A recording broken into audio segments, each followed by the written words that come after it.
प्रभु, मुझे लगता है कि मैं कुछ भी नहीं कर सकती। मेरी जिंदगी बेकार है, हर जगह असफलता मिलती है। कभी कभी तो लगता है कि मैं सबसे बड़ी हारने वाली हूँ।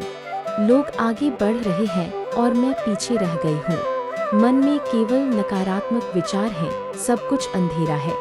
बेटी, तुम्हारा यह अंधेरा केवल मन का भ्रम है।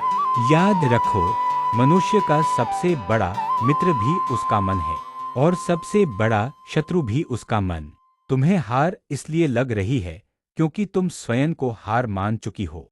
जो मन को जीत लेता है वह संसार को जीत लेता है।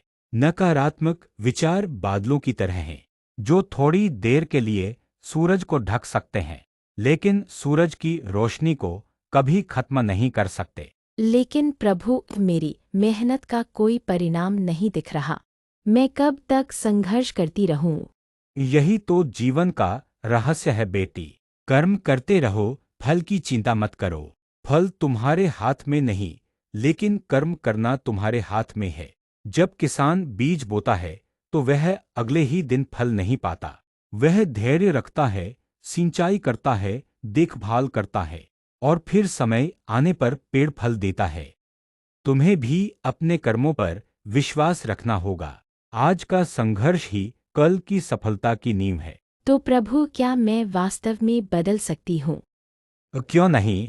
हर इंसान के भीतर असीम शक्ति है।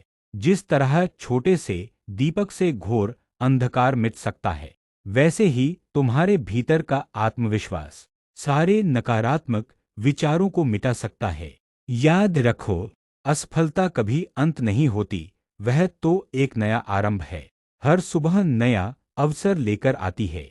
उठो, अपने मन को दृढ़ करो और आगे बढ़ो। यही जीवन का धर्म है। प्रभु, अब मैं समझ गई। मैं हारने नहीं वाली। मैं फिर से उठूंगी और अपने कर्मपथ पर आगे बढ़ूंगी। यही तो जीवन का सच्चा साहस है बेटी। जो हार के अंधेरे से निकलकर रोशनी की ओर बढ़े, उसी का जीवन सफल होता है।